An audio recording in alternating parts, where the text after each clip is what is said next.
한덕수는 시작에 불과합니다. 이건 단순한 출발점일 뿐입니다.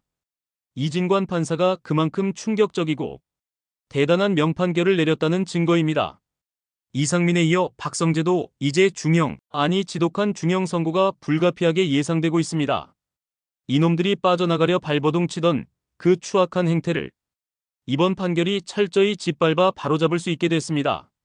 법원이 한덕수 1심 판결문에서 박성재의 더러운 움직임을 구체적으로 세세히 적시한 건 절대 단순한 주변 정황 따위가 아닙니다. 내란이 어떤 악랄한 방식으로 굴러가려 했는지 그 지독한 설계도를 더 선명하고 무자비하게 드러낸 겁니다. 이건 단순한 기록이 아니라 국가를 뒤집으려 한 범죄자들의 추악한 야망을 적나라하게 폭로하는 폭탄입니다.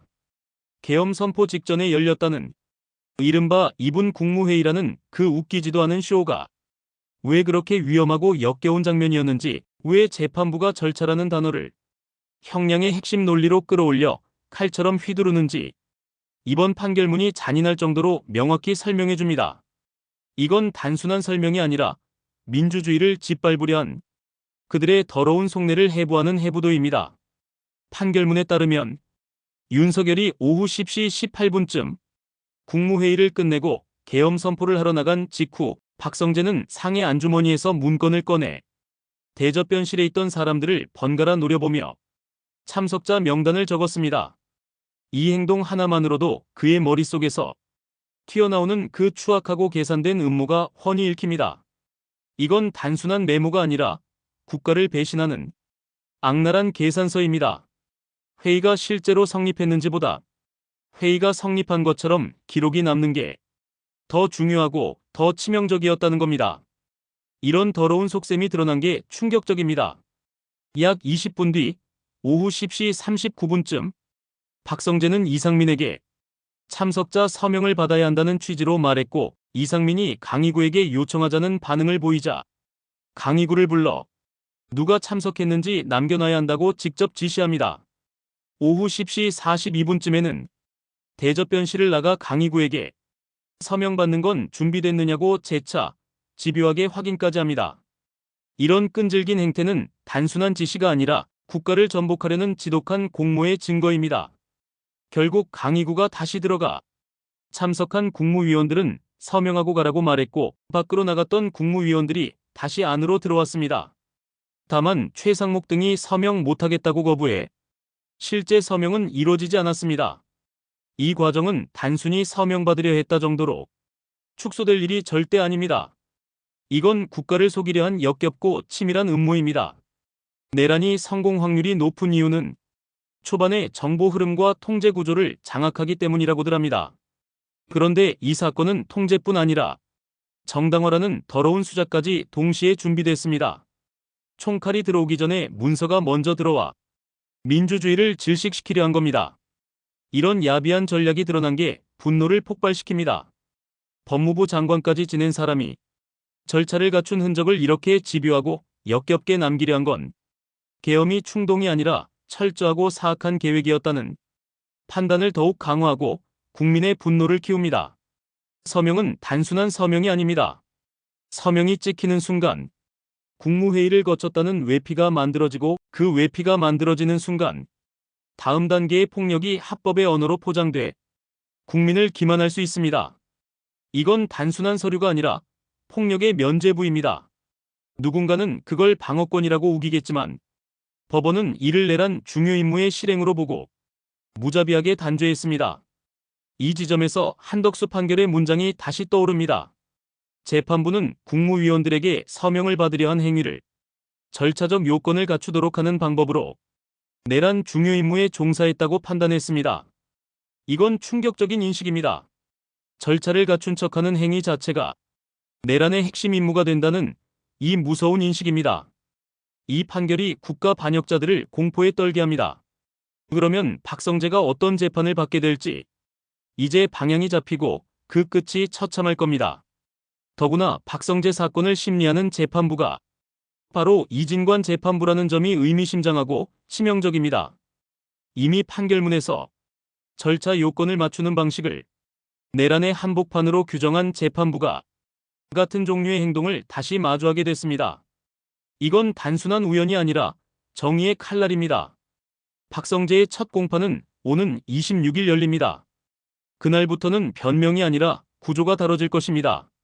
형식적 지시였다는 말이 얼마나 가벼운지, 그 형식이 왜 폭력의 통로였는지가 하나씩 잔인하게 확인될 겁니다. 이 재판이 그들의 최후를 예고합니다. MBC 라디오에서 박은정 조국혁신당 의원이 내놓은 평가도 이 흐름을 더 직접적이고 강력하게 밀어붙였습니다. 박은정 의원은 한덕수 1심 판결을 두고 내란죄의 의미와 형량을 가장 정확하고 무자비하게 판단한 판결이라고 했습니다.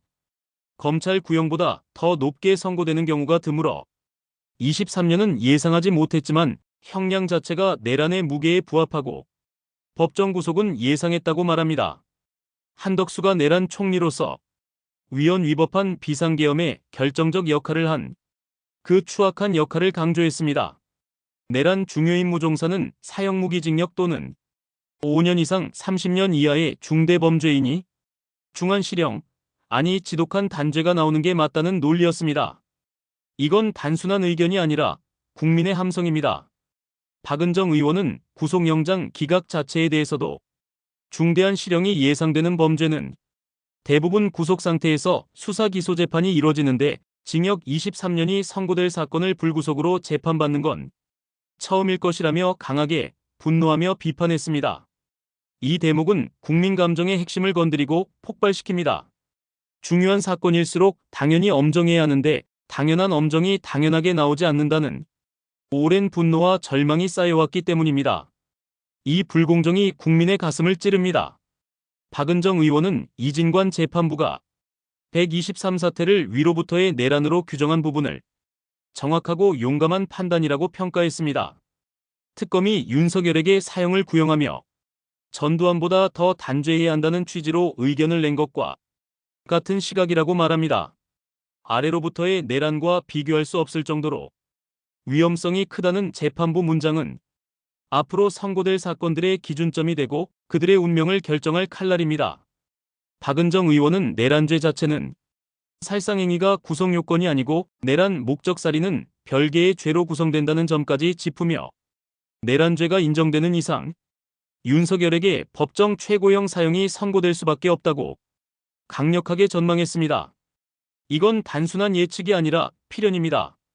더 나아가 이번 판결은 사실상 윤석열에 대한 유죄 판결문으로 봐도 무방하다는 말까지 했습니다. 다른 재판부들도 이 흐름을 따라갈 수밖에 없다는 주장도 이어졌습니다. 이건 정의의 승리를 예고합니다. 재판부가 위법한 국무회의, 위헌적 포고령, 군경동원으로 국회와 선관위 점거 출입 통제 압수 같은 사실을 폭동으로 보고 내란 구성 요건을 명확히 인정한 점에서 뼈대는 이미 세워졌고 무너뜨릴 수 없습니다. 이진관 재판부가 재판 도중 공소장 변경을 요청한 대목도 박은정 의원은 법리적으로 정확하고 날카로운 소송 지휘라고 평가했습니다. 특검이 애초 내란 우두머리 방조로 기소했지만 재판부가 내란 중요임무 종사로 변경을 요구했고 결국 방조는 무죄, 중요임무 종사는 유죄가 나왔습니다. 내란은 집합범이라 방조 성립이 어렵고 그래서 중요임무 종사가 맞다는 해석입니다. 이 논리가 범죄자들을 더욱 옥죄입니다. 이 논리는 곧바로 이상민, 박성재 같은 다른 피고인들에게 연결됩니다. 한덕수의 부작위조차 중요임무 종사로 본 재판부가 더 적극적이고 구체적으로 움직인 인물들을 가볍게 볼 이유가 완전히 사라졌습니다. 이건 그들의 종말을 알립니다. 여기서 다시 단전단수의 의미가 떠오릅니다. 이상민 판결문에서 헌법과 정부조직법을 검색한 정황이 드러났고 그 검색이 윤석열에게 보고하거나 단전단수 같은 조치의 법적 근거를 찾기 위한 것이라는 재판부 판단까지 적시됐다고 전해집니다. 이건 단순한 검색이 아니라 국가를 파괴하려 한 증거입니다. 한국수자원공사 사장에게 전화한 사실도 명시됐고 단전단수 지시 이행 여부를 확인하기 위해 관련자들에게 전화한 것으로 보는 게 합리적이라는 문장도 있습니다. 이 정도면 단전단수 정도는 할 수도 있지 같은 물타기는 더 이상 설 자리가 없고 역겹기만 합니다. 단전단수는 언론을 무력화하는 잔인한 장치이고 국회를 마비시키는 악랄한 장치이며 사회 전체의 숨통을 쥐고 흔드는 지독한 장치입니다. 민주주의는 의견 경쟁으로 움직이지만 쿠데타는 기능 차단으로 국민을 짓밟습니다. 전기와 물을 쥐면 정부와 생존이 동시에 무너집니다. 그게 핵심이고 그들의 죄악입니다. 이상민의 선고는 다음 달 12일로 예정돼 있고 검찰은 징역 15년을 구형했습니다. 한덕수 23년 이후에 가장 떨고 있을 사람이 이상민이라는 말이 괜히 나오는 게 아닙니다. 그의 공포가 느껴집니다. 박성재의 서명 시도는 단전단수와 다른 결로 보이지만 실제로는 같은 목적지, 국가 전복으로 향합니다. 단전단수가 기능을 끊는 수단이라면 서명은 합법이라는 껍데기를 만드는 더러운 수단입니다. 기능 차단과 합법 포장은 쿠데타의 양날개, 국민을 기만하는 무기입니다. 하나는 저항을 늦추고 다른 하나는 사후 책임을 흐리며 국민을 속입니다. 이 둘이 한 공간에서 함께 작동하려 했다는 정황이 판결문 곳곳에 남아있고 지울 수 없습니다.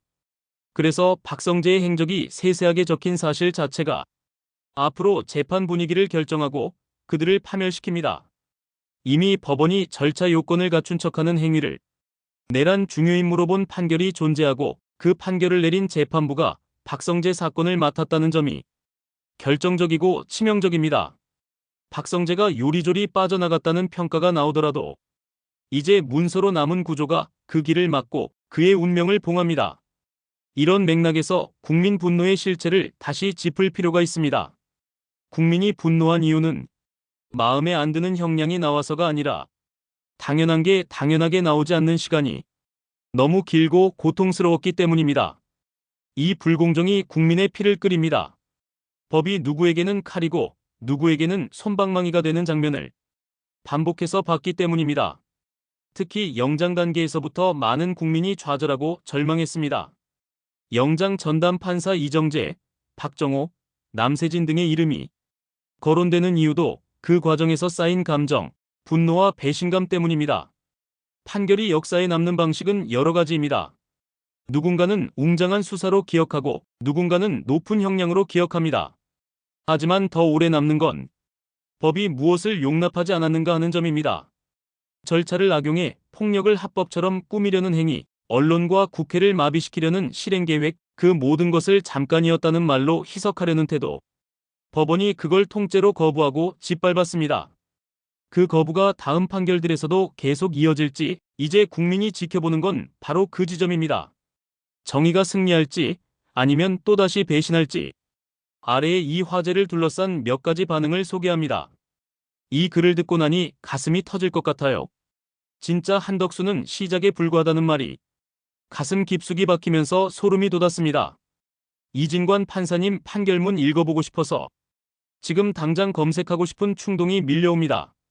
이렇게 날카롭게 파헤친 판결이 아직도 존재한다는 게 놀랍고 감사해요. 박성재 그 인간 서명 받으려고 그렇게 집요하게 움직였다는 대목에서 진짜 역겹고 치가 떨렸어요. 안주머니에서 문건 꺼내서 사람들 노려보며 적는 장면 상상만 해도 속이 울렁거립니다. 이게 단순한 메모가 아니라 국가를 배신하려는 계산서라는 표현 정말 명언이에요. 머릿속에 계속 맴돌아요. 이런 표현 하나하나가 너무 강렬해서 계속 듣고 싶은 마음이 커집니다. 총칼 들어오기 전에 문서가 먼저 들어온다는 말와 이 한 줄 때문에 등골이 서늘해졌어요. 쿠데타의 본질을 이렇게 정확히 찌르다니 작성자분 진짜 대단하시다. 서명이 면죄부가 된다는 부분에서 갑자기 분노가 치밀어 올랐습니다. 합법 포장으로 폭력을 숨기려 한 그 더러운 수작, 이제 다 드러났으니 다 끝난 거나 마찬가지예요. 이진관 재판부가 다시 박성재를 맡는다는 사실, 이게 우연이 아니라는 게 느껴져서 정의가 조금씩 살아나는 기분입니다. 26일 첫 공판 꼭 지켜봐야겠어요. 박은정 의원님 말씀 들으면서 고개가 끄덕끄덕 저절로 갔습니다. 내란죄 의미와 형량 가장 정확하게 판단한 판결. 이 평가에 전적으로 공감해요. 징역 23년이 예상 밖이었다면서도 법정 구속은 예상했다고 하신 부분, 그 솔직함이 너무 시원했어요. 국민 마음을 정확히 대변해 주시는 것 같아요. 구속영장 기각된 게 가장 화가 나는 지점이었는데 박은정 의원님께서 그걸 정면으로 찔러주셔서 속이 좀 풀렸습니다. 이런 목소리가 더 커져야 해요. 위로부터의 내란이라는 표현, 이 한마디가 모든 걸 정리해주는 느낌이에요. 아래로부터와 비교 불가라는 재판부 문장, 앞으로 모든 판결의 기준이 될 거라는 말에 진심으로 동의합니다. 윤석열에게 사형 구형 가능성까지 언급되면서 가슴이 벅차올랐어요. 내란죄가 살상행위 필요 없다는 점까지 꼼꼼히 짚어주셔서 더 확신이 생겼습니다. 이번 판결이 사실상 윤석열 유죄 판결문이라는 말 듣자마자 소름이 쫙 돋았어요. 다른 재판부들도 따라갈 수밖에 없다는 주장, 바로 그거예요. 이제 돌이킬 수 없어요. 단전단수 부분에서 이상민이 검색하고 전화한 정황 다 적시된 거 보고 진짜 충격이었어요. 할 수도 있지라는 물타기 완전히 끝났습니다. 전기와 물 쥐면 정부와 생존 동시에 흔들린다는 말, 이게 쿠데타의 핵심이라는 깨달음이 너무 강렬해서 눈물이 날 뻔했어요. 민주주의를 이렇게 위협한 죄 절대 가볍게 넘어갈 수 없어요. 이상민 다음 달 12일 선고, 검찰 구형 15년이라지만 한덕수 23년 보고 나니 더 무거운 형량 나올 거라는 기대감이 커집니다. 박성재 서명 시도와 단전단수가 같은 목적지 향한다는 분석, 이 연결고리가 너무 날카로워요. 기능 차단과 합법 포장, 양날개라는 표현, 정말 명불허전입니다. 국민 분노가 형량 때문이 아니라 당연한 게 당연하게 안 나오는 시간 때문이라는 말, 이 한 문장이 제 가슴을 후벼 팠어요. 오랜 시간 쌓인 배신감과 절망, 이제 터져나오는 느낌입니다. 영장 단계부터 좌절했던 기억들, 이정재, 박정호, 남세진 이름 들을 때마다 아직도 속이 부글부글 끓어요. 그런데 이번 판결로 조금씩 회복되는 기분이에요. 법이 절차 악용하는 행위를 통째로 거부했다는 대목, 이게 제일 위로가 됐습니다. 잠깐이었다는 변명으로 희석하려는 태도, 법원이 단칼에 베어버린 거잖아요. 이 거부가 다음 판결에서도 이어질지 국민이 지켜보고 있다는 마지막 문장, 진짜 소름 돋았어요. 이제 우리 모두가 증인이고 심판관이에요. 이 글 듣고 나니 더 이상 가만히 있을 수 없다는 생각이 들었어요. 구독하고 좋아요 누르는 게 아니라 이 목소리를 주변에 더 퍼뜨리고 싶어요. 정치보감 채널이 이렇게 강렬하게 국민 마음을 대변해 주다니 정말 고맙고 또 고맙습니다. 앞으로도 이 기세로 계속 몰아쳐 주세요. 이런 내용이 계속 나와야 우리가 포기하지 않고 버틸 수 있어요. 오늘 이 방송 듣고 다시 한번 민주주의를 지켜야겠다는 각오를 다졌습니다. 마지막으로 한마디 더 할게요. 이 싸움, 우리 국민이 이깁니다. 진실은 반드시 드러나고 정의는 반드시 승리할 거예요. 끝까지 함께해요. 이 모든 반응을 한 입으로 쏟아낸 뜨거운 국민의 외침이었습니다.